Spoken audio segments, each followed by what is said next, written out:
Friends, आज हमारे political science major paper 15 का लास्ट एग्जाम है सेमेस्टर 6 का। फैक्चुअल क्वेश्चन की वीडियो मैं डाल चुकी हूँ। यहाँ पर हम बेसिकली बहुत ही लाइट कॉन्सेप्ट की सिर्फ बात करेंगे, बहुत हैवीली बहुत से क्वेश्चंस नहीं देखने वाले हैं। ठीक है, वैसे कैसे पैटर्न होना चाहिए, स्ट्रक्चर क्या होना चाहिए आंसर फ्रेमिंग का, मैं ये सब पहले इसके वीडियोस में बता चुकी हूँ, तो फिर से वो सब डिस्कस नहीं करूँगी। यहाँ पे सिर्फ हम कुछ थिंकर्स के आइडियाज़ के बारे में जानेंगे, उतना ही काफ़ी है। उतने ही जस्ट आप एग्जाम से पहले कितना ही पढ़ के जाओगे, बस थोड़ा सा इतना दिमाग में रखो और रिकैप करो और ये सारे आइडियाज़ को अप्लाई करो अपने आंसर राइटिंग में। ठीक है, थिंकर्स ने क्या अपने आइडियाज़ को रिलेटेड दिया है। तो आज का हमारा पेपर वैसे है political sociology political sociology, that means social context में पॉलिटी को जस्ट इमर्स करना, है ना। सो सोशल कॉन्टेक्स्ट में पॉलिटी को लेते हुए चलना, this is called political sociology. So जो भी प्रोसेसेस पॉलिटी के साथ, पॉलिटिकल वैल्यूज़ या एटीट्यूड्स या फिर बिलीव्स या फिर पैटर्न्स जो सोसाइटी के कंटेक्स्ट में हम पॉलिटिकल डायमेंशंस में देखते हैं, that is called political sociology. ठीक है, अब पॉलिटिकल सीरीज़ में हम बहुत कुछ जान ही रहे हैं पॉलिटिकल कल्चर, पॉलिटिकल पार्टीज़ के बारे में। सो बहुत कुछ मैं अभी नहीं बताऊंगी यहाँ पर। Basically exam point of view से जो इंपॉर्टेंट चीज़ें हम कवर करने वाले हैं, उतने ही एरियाज़ को बस टच करूँगी। तो नेक्स्ट इंपॉर्टेंट आ जाता है पॉलिटिकल कल्चर क्या है। तो पॉलिटिकल कल्चर के बारे में बहुत कुछ बता चुकी हूँ। आमंड बाबा जो थिंकर है वो जस्ट अपना वक्त देते हैं सिविक कल्चर 1963। फिर 3 टाइप के कल्चर के बारे में बताते हैं। पैराकियल कल्चर होता है, सब्जेक्ट कल्चर होता है, पार्टिसिपेंट कल्चर होता है। देन आफ्टर हम यदि नेक्स्ट मूव करें तो पॉलिटिकल पार्टिसिपेशन क्या होता है। पॉलिटिकली पार्टिसिपेट करना लोगों का, राइट, ये इन्फ्लुएंस करता है कि फैमिली कल्चर के थ्रू, पीयर प्रेशर के थ्रू, मीडियाज़ के थ्रू, कि एक कंट्री का पार्टिसिपेशन पॉलिटिकली किस लेवल तक है। तो पॉलिटिकल पार्टिसिपेशन का एक क्वेश्चन बनता है वैसे, पॉलिटिकल पार्टिसिपेशन होता क्या है, राइट। जैसे कि हम इंडिया में बात करें तो कास्ट एंड रिलीजन, यही सोशल कॉन्टेक्स्ट का नींव है, राइट। लोग इससे ऊपर नहीं सोच पाते, अपने आइडिया को नहीं ले जा पाते हैं। बट इन यूएसए की यदि हम बात करें इन कॉन्टेक्स्ट ऑफ यूएसए, तो उसने सिविल राइट्स को ज़्यादा इंपॉर्टेंस दिया है, राइट। सिविल राइट्स हो वहाँ की, या फिर वहाँ पे मूवमेंट्स हो, इनको ज़्यादा उस कंट्री ने जस्ट वैल्यू दिया है। बट एज पर इंडिया ये सब हम देखने को बहुत कम मिलता है। बट या अब सोसाइटी ग्रेजुअली चेंज हो रही है, नॉट से कि प्रॉपरली चेंज हो चुकी है। सो हम इसी रेफरेंस में एक और एग्जांपल है तो साउथ अफ्रीका, जहाँ पर हम जानते हैं कि एंटी अपार्थाइड स्ट्रगल, मतलब कि नस्ल भेद का जो जस्ट एक स्ट्रगल चल रहा था, ये भी कंट्री में सोशल लेवल पर पॉलिटिक्स को, लोगों का पार्टिसिपेशन पॉलिटिक्स में दर्शाता है, राइट। नाउ नेक्स्ट हम यदि हम बात कर ले कि पॉलिटिकल कम्युनिकेशन, तो पॉलिटिकली अवेयर होना, कंसेप्ट को जानना, आइडियोलॉजीज के बारे में बात करना, प्रोपेगेंडा इंटरेस्ट क्या है, जस्ट इसी बिहाफ पर पॉलिटिकल कम्युनिकेशन का आप आंसर को फ्रेम कर सकते हो। इसमें बहुत ज़्यादा इसमें डीप नहीं जा रही हूँ। ठीक है, नाउ जो थिंकर्स है मैं उस पर आऊँगी कि role of political communication, function of political communication. तो आप पे छोड़ती हूँ पॉलिटिकल कम्युनिकेशन क्या होता है, इसके फंक्शन क्या होते हैं, ये आप सोचो। ठीक है, कि रोल क्या होता है। सिंपल में आप खुद के दिमाग को शांत करो एग्जाम में, राइट, और अच्छे से सोचो, तो आपको आंसर खुद के अंदर से ही मिलेगा, राइट। सो क्या हो सकता है, देखो पॉलिटिकल कम्युनिकेशन मतलब बातचीत करना। तो बातचीत जब आप करोगे तो सोशल, पॉलिटिकल सोशलाइज होगा लोगों का, राइट। पब्लिक ओपिनियन मिलेगी।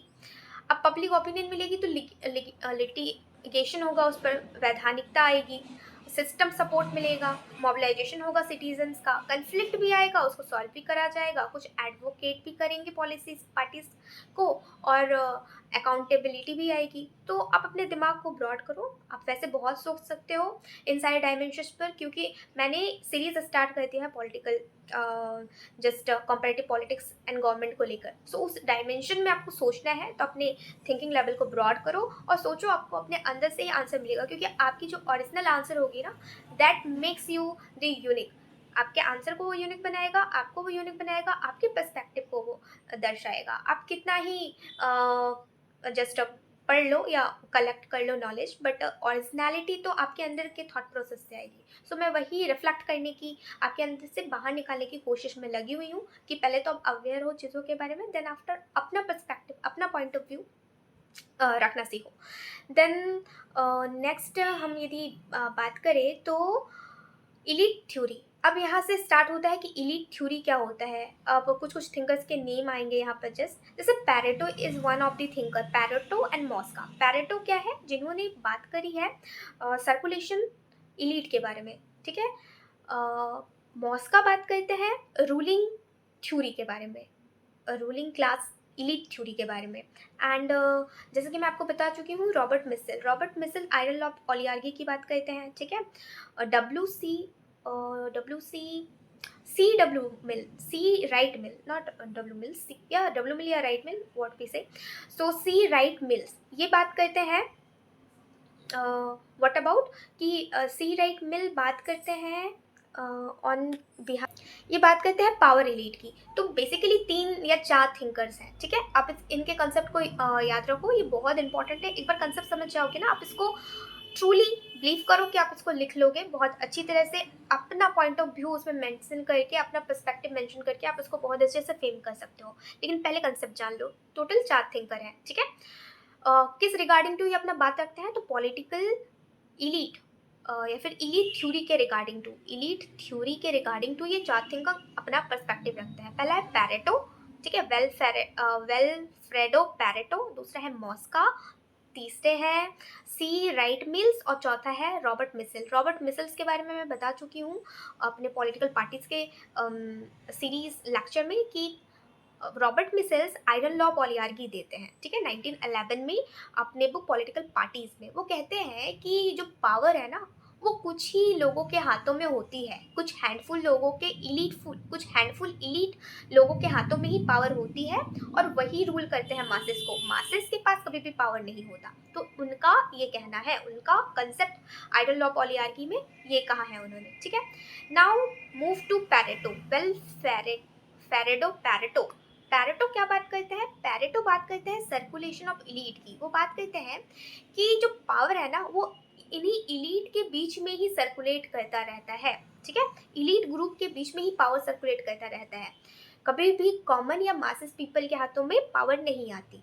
Now move to Mosca. Mosca कहते हैं कि रूलिंग क्लास थ्योरी वो देते हैं, एंड रूलिंग क्लास थ्योरी में वही बताते हैं कि कुछ चुनिंदा, बहुत ही मिनिमम, ठीक है, इलीट होते हैं और वही रूल करते हैं। कभी भी इलीट जो होती है वो बहुत लार्ज अमाउंट में नहीं होगी। तो दिस इज गिवन बाय मॉस्का की रूलिंग क्लास ही हमेशा रूल करती है। रूलिंग क्लास जो कि powerful people and elite group होती है वही रूल करती है। एंड डब्ल्यू सी राइट ये अपना पावर इलीट देते हैं। पावर इलीट मीन्स वही बात, पावर इलीट जहाँ भी इलीट आ गया मतलब कुछ हैंडफुल लोग जो कि पावर में बैठे हैं और वही पावर को लीड कर रहे हैं। So this is also said by CW Mills. सो ये 3-4 जो भी थिंकर्स हैं इनको आप याद रखो और अपने कंसेप्ट को बिल्ड करो इनके रिवॉल्व। सो आप बहुत अच्छा आंसर फ्रेम कर पाओगे। एंड या आज मैं बहुत ज़्यादा हैप्पीनेस आंसर्स के साथ नहीं आई हूँ, क्योंकि मेरे को भी ये जस्ट मैंने जब इवेल्युएट करा तो आई फील कि बहुत ही हैजी हो जा रहा है ना, एग्ज़ाम से कुछ टाइम पहले, और कभी कभी तो वीडियो भी थोड़ा बाद ही अपलोड होता है। तो मैं कोशिश कर रही हूँ आज की थोड़ा शॉर्ट, बहुत ही कंसाइज, और जो अप्रोप्रिएट थिंकर्स हैं, उनके थॉट है, कंसेप्ट है, वो मैं आप तक पहुँचाऊँ। फ्रेम आपको करना है, अपनी स्किल को आपको खुद लेकर आना है ना, अपने अंदर का रिफ्लेक्शन आपको दिखाना है कि आपकी समझ पॉलिटिकल एस्पेक्ट पर अभी तक क्या बन रही है। आप मेरे साथ पॉलिटिकल के इस जर्नी पर हो, political culture, parties, electoral system, ये सब हम सीख रहे हैं। तो ओवरऑल आपका पर्सपेक्टिव क्या डेवलप हुआ है और आप इसको कैसे अप्लाई करोगे अपने जस्ट राइटिंग में, as a point of view आप क्या रखोगे। सो वो आप खुद रिफ्लेक्ट करो इस चीज़ को, ठीक है। तो मॉस्का का हमने रूलिंग क्लास थ्योरी देख लिया, एंड पैरेटो का हमने जस्ट सर्कुलेशन थ्योरी देख लिया, बात कर ली उसके बारे में, right. Modernisation, political modernisation and political modernisation की बात कौन करता है, या पॉलिटिकल डेवलपमेंट की बात कौन करता है, ये मेरे फैक्चर क्वेश्चन में छूट गया था, तो मैं यहाँ इंक्लूड कर देती हूँ कि पॉलिटिकल मॉडर्नाइजेशन या पॉलिटिकल कंसेप्ट मॉडर्नाइजेशन या फिर डेवलपमेंट। सो पॉलिटिकल मॉडर्नाइजेशन या पॉलिटिकल डेवलपमेंट की बात करने वाले ग्रेट थिंकर में से है ल्यूकन पाइस, LUCIANPYE, ल्यूकन पाई, राइट। वो डेवलपमेंट और मॉडर्नाइजेशन की बात बेसिकली करते हैं और हमें डेवलपमेंट और मॉडर्नाइजेशन से समझ में आ रहा होगा कि पॉलिटिक्स ट्रेडिशनली कैसे था, अब एक्टिवली कैसे इवॉल्व हो रहा है, लोगों का पार्टिसिपेशन बढ़ कैसे रहा है। वेस्टर्न कंट्रीज जैसे कि यूएसए की हम बात ले लें तो वहाँ पर कास्ट या जेंडर कास्ट या रिलीजन पर लोग नहीं फंसे हुए हैं, सोशल स्ट्रक्चर वहाँ का बहुत ही फिजाइल नहीं है, but in context of India it is है, right, it is happening. That is why हम आज भी पॉलिटिकल इश्यूज से बहुत पीछे हैं। सोशल फैक्टर्स भी अफेक्ट कर रहे हैं, पोवर्टी, कोलोनाइजेशन रूल, जिसकी वजह से पोवर्टी का इम्पैक्ट आज भी ब्रॉडर सेंस में फैला हुआ है। सो ये सारी चीज़ें कहीं ना कहीं अफेक्ट कर रही हैं, राइट। इसीलिए पार्टिसिपेशन नहीं हो पा रहा है, या अवेयरनेस की भी कमी है। स्कूल लेवल पर हो जाए, फैमिली लेवल पर हो जाए, मीडिया लेवल पर हो जाए, एक्चुअल ट्रुथ जो आनी चाहिए, सेंस जो सिविक बनना चाहिए, वो जस्ट गैप क्रिएट हो रहा है। दैट इज़ वाई कि हम उस लेवल पर खुद को अवेयर फील नहीं कर पा रहे हैं, या हम अपने ड्यूटीज़ या राइट्स के बारे में अवेयर है नहीं।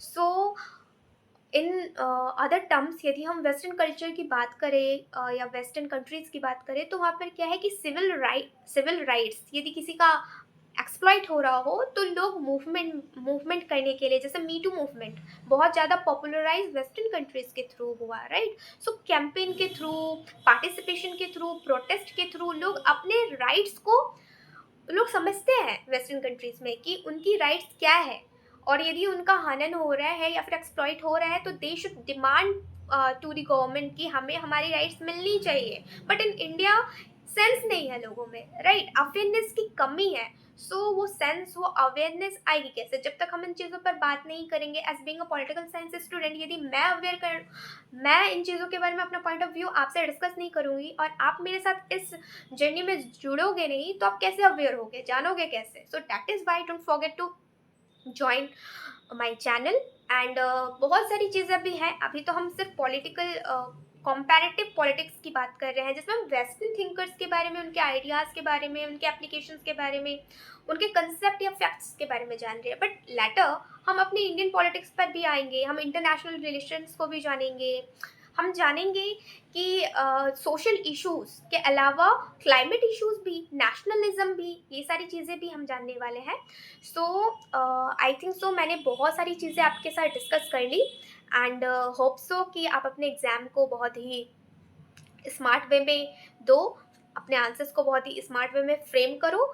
एंड या एज अ कंक्लूड कि हंसते रहिए, मुस्कुराते रहिए, और मेरे साथ मेरे इन कन्वर्सेशंस और टॉक्स में जुड़ते रहिए, ताकि हम कंबाइनली एज अ कोऑपरेटिव वे में एक ऐसे सोसाइटी का, पहले अपने जस्ट कॉलेज लेवल पर, पहले अपनी कम्युनिटी पीयर लेवल पर, देन आगे की बात तो आगे सोची जाएगी, लेकिन जिस भी लेवल पर आज हम अभी एग्जिस्ट कर रहे हैं, राइट, जिसके भी हम पार्ट है, कॉलेज का पार्ट है, फैमिली का पार्ट है, उस लेवल तक, उस लेवल में हमें खुद को इतना अवेयर करना है कि हमारा जो सिविक सेंस है, सिविक राइट्स है, हमारी जो सिविक ड्यूटी हमें जो मिलनी या हमारी है, हमारी जो बनती है रिस्पॉन्सिबिलिटी, या जो हम जिनके प्रति अकाउंटेबल है, या कौन हमारे प्रति अकाउंटेबल है, मैंने जितना समझा है, मैं जितना जान रही हूँ, मैं आप तक पहुँचा रही हूँ।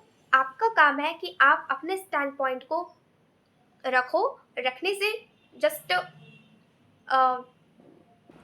रखने से जस्ट डगमगाना नहीं है कि हो जाएगा ना, जो करते हैं वो कर लेंगे ना, पेट्रियार्की सोसाइटी रूल कर रही है तो हमारे होने से क्या ही फ़र्क पड़ जाएगा। One change can change everything, right. तो पहले एक कोशिश तो करो चेंज लाने की, खुद की ओर से खुद को चेंज करने की तो कोशिश करो फर्स्टली। यदि खुद आप चेंज नहीं लाओगे या खुद चेंज में इन्वॉल्व नहीं होगे तो कैसे आप सोच सकते हो कि चेंज आएगा। तो स्टार्ट पहले खुद से करना पड़ता है। ओके, सो इतना होने के मतलब इतना डिस्कशन करने के बाद now I end this video and hope so bye.